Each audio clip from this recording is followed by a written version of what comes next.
Перевыполнение плана по социальной газификации, объявление 2023 года Годом сельского хозяйства, юбилейные мероприятия к 135-летию ученого-этнографа Гаврила Ксенофонтова.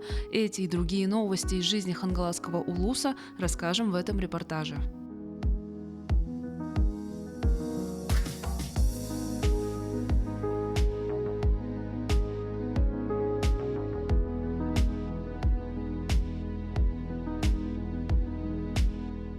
Хангаласский улус в 2022 году перевыполнил план по социальной газификации. Голубое топливо в течение года провели 219 домовладений, что составило 102% от плана.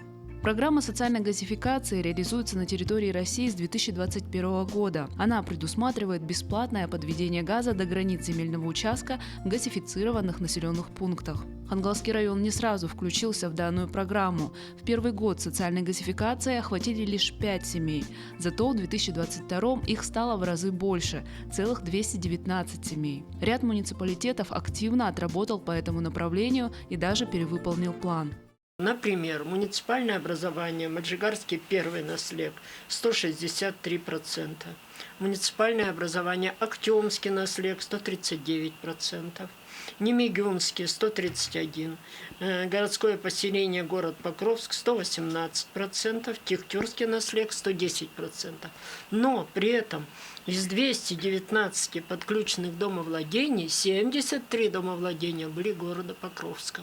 Самый большой объем выполнен в городе Покровске. В числе покровчан, которые в рамках программы провели газ в свои дома, многодетная семья Анастасии Расторгуевой и Дениса Ефремова. Они построили дом в микрорайоне АБЗ еще в 2020 году, но жили только в летнее время и осенью, не зимовали из-за отсутствия газа. В прошлом году они услышали о социальной газификации, собрали необходимые документы и подали заявку. И уже в октябре региональный оператор программы «Сахатранснефтегаз» начал проводить газ к их участку. А почему ранее не проводили газ на участке? Ранее, потому что не было распредсети к нашему участку, не было.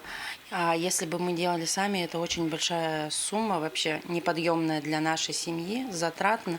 Примерно мы узнавали стоимость полностью вот этой распредсети и все. Если самим делать, около 800 тысяч выходит. Стоит отметить, что газ проводится строго до границ земельного участка. Тянуть его внутри участка уже забота хозяев, а также покупка, установка котла и монтаж системы отопления в доме. Но и эти затраты можно покрыть при помощи субсидии, которую специально учредили в республике. У нас же есть единовременная материальная помощь в республике. Согласно постановлению 104-го, люди, которые не имеют средств и которые, как сказать, подпадают под требования этой программы, да, то они могут 150 тысяч получить.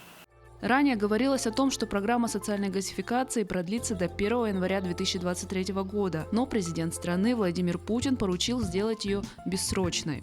При этом она дополнительно будет распространена на медицинские и образовательные организации. В текущем году в Хангаласском улусе предварительно планируется подключить к газу более 130 домовладений. Заявки продолжают поступать.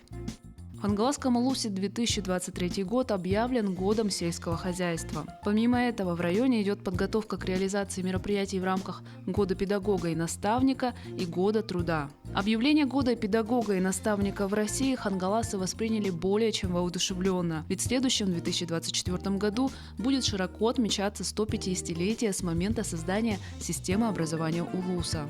А нынешний год станет отправной точкой навстречу этому событию. К слову, в январе уже состоялось первое мероприятие в рамках Года педагога и наставника, и связано оно было с подготовкой к юбилею системы образования. Стратегическая сессия «5 шагов к юбилею первой школы Хангаласского улуса» собрала руководителей школ и детсадов. Их разделили на команды, и в формате деловой игры они генерировали предложения по повышению качества обучения и даже составили специальные опорные конспекты по вытягиванию интересных идей для системы образования. Кроме того, у нас в этом году, в феврале месяце и в марте в начале, будут проводиться профессиональные конкурсы. Если они проводились раньше все в разное время по разным направлениям, то все профконкурсы у нас пройдут в одном ключе и в одни и те же месяцы, февраль-март месяц. То есть это тоже нововведение будет, да? Повышенное внимание нынче в Хангаласском улусе будет уделено сельскому хозяйству. Уже разработана и утверждена эмблема года, которая состоит из изображений якутских мыранов, лугов и полей, ленских столбов и рассвета. В этом году планируется проведение 7 крупных мероприятий, направленных на поддержку сельского хозяйства и повышение престижа агропрофессий. Вот, например, в марте будет у нас День коневода. Это у нас традиционный, да. Но она будет проходить на высоком организационном уровне.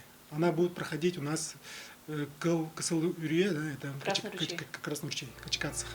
По году труда была создана организационная комиссия, которая сейчас занимается составлением плана мероприятий. В отдельных учреждениях будут чествовать трудовые династии и всячески содействовать повышению престижа труда. Повышение престижа человека труда – основная задача на 2023 год в рамках объявленного в Якутии Года труда. Так, 1 мая будут вручены денежные премии 50 лучшим передовикам разных сфер деятельности. А в производственном объединении «Якутцемент» уже не первый год действует собственная система премирования сотрудников по результатам работы за год. Лучший по профессии, опора и авторитет, лучший руководитель структурного подразделения и будущее предприятие. Так называются номинации, которые ежегодно присуждаются наиболее отличившимся сотрудникам Якутцемента. Эта традиция, которая направлена на мотивацию к труду, существует на заводе с 2016 года. Победителей, как правило, объявляют к концу года. Так, за 2022 год лучшей по профессии стала машинист цементной мельницы Татьяна Воробьева. В ее цеху происходит процесс помола клинкера. Это завершающая стадия при производстве цемента. Татьяна следит за огромной мельницей, обеспечивает ее бесперебойную работу и исправное состояние. Свою номинацию Татьяна называет не иначе, как приятным сюрпризом. На самом деле я просто работала, заменяла мастеров, также работала и на своей должности машинистом. Думаю, что отметила начальник, поэтому... Номинации «Опора и авторитет» среди работников Якутцемента по итогам ушедшего года удостоился Евгений Макаров, который на протяжении 27 лет работает мастером в электроремонтном цеху. Он и его коллеги по цеху в количестве 28 человек поддерживают работоспособность и исправность электрооборудования на заводе. Работа у меня хорошая, мне нравится. Это, можно сказать, работа – это моя жизнь, это моя семья. Опора и авторитет – это значит, что человек не только хорошо выполняет свою работу, но и при этом обучает начинающих специалистов. За всю свою карьеру Евгений Макаров ввел в профессию до 30 стажеров. Я много работаю с молодыми специалистами, передаю им свой опыт, наработку, то, что у меня есть. От этого улучшается их качество работы. Многие сейчас занимают хорошие должности у нас на предприятии. Оставшиеся 2 номинации распределились следующим образом. Лучшим руководителем структурного подразделения стал начальник автотранспортного отдела Олесь Чубарев, а номинацию «Будущее предприятие» получил помощник машиниста экскаватора Александр Приданников. Всем отличившимся вручили дипломы и денежные премии. Мотивирующая традиция на заводе будет продолжена. Нынче хангаласы также отмечают 135-летие со дня рождения выдающегося земляка, якутского ученого-этнографа Гавриила Ксенофонтова. Гавриил Ксенофонтов родился в 1888 году в селе Титары западно-кангаласского, ныне Хангаласского, улуса. При жизни он занимался исследованием истории и фольклора якутов, а также эвенков и бурятов. Отправлялся в длительные экспедиции, в ходе которых собирал материал для своих трудов. Его самые видные работы – Уран Хайсахалар, очерки по древней истории якутов, Эллияда, шаманизм, избранные труды и так далее. 16 января, в день его рождения, в городе Покровске состоялось возложение цветов к бюсту Гавриила Ксенофонтова. Он известен как выдающийся ученый с мировым именем. С мировым именем это уже подчеркиваю я, потому что он разносторонний ученый. Всю Якутию исколесил.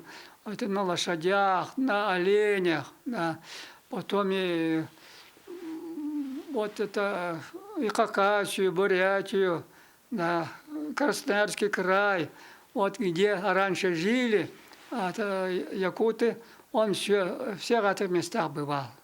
Русскую, иностранную литературу очень хорошо знал, очень переводил и свои труды переводил, вот некоторые статьи переводил, Леду переводил, и труды первых якутских поэтов тоже от Аюнского, и Анимпаниста Сапровна тоже перевел. Центральная библиотека Хангаласского улуса начала издавать книги местных авторов. Первыми свет увидели сборники сочинений членов литературного клуба «Ленские волны». Анастасия Ющенко работает педагогом в одном из детских садов города Покровска. Днем она воспитывает малышей, а ночью, когда посещает вдохновение, пишет стихи. Стихосложением она начала увлекаться еще со школы и выбрала себе творческий псевдоним Алгыстана. Чисто якутском языке я сочиняю. Про что обычно ваши стихотворения? Про природу, про любви матери, в основном природные явления. 4-й год Анастасия Ющенко состоит в литературном клубе «Ленские волны», действующем при Улусной библиотеке. На правах члена клуба ей предложили издать небольшим тиражом авторский сборник стихотворений, а отпечатать его в мини-типографии, которая начала работу в стенах библиотеки чуть более года назад в рамках реализации нацпроекта «Культура». С момента того, как мы стали библиотекой нового поколения, у нас открылась издательская деятельность. Оборудование у нас Xerox получено в рамках нацпроекта. Что касается этапов изготовления книги, то от и до автора сопровождают работники библиотеки, а оплачивается лишь стоимость расходных материалов. Система лояльности идет то, что верстка для них бесплатно делается, дизайн все бесплатно делается, ну и учитывается их желание. Книги перед печатью проходят проверку редакторскую, и при напечатывании книги существуют какие-то ГОСТы. Мы, конечно, придерживаемся, наши библиографы подбирают УДК, ББК, все по стандарту. Выпуск сборника стихов Анастасии Ющенко «Алгыстаны» – это только начало большой работы Улусной библиотеки по поддержке местных авторов. Учитывая, что в литературном клубе «Ленские волны» состоят около 50 самобытных писателей и поэтов, которые тоже не прочь перенести свои сочинения на печатные страницы.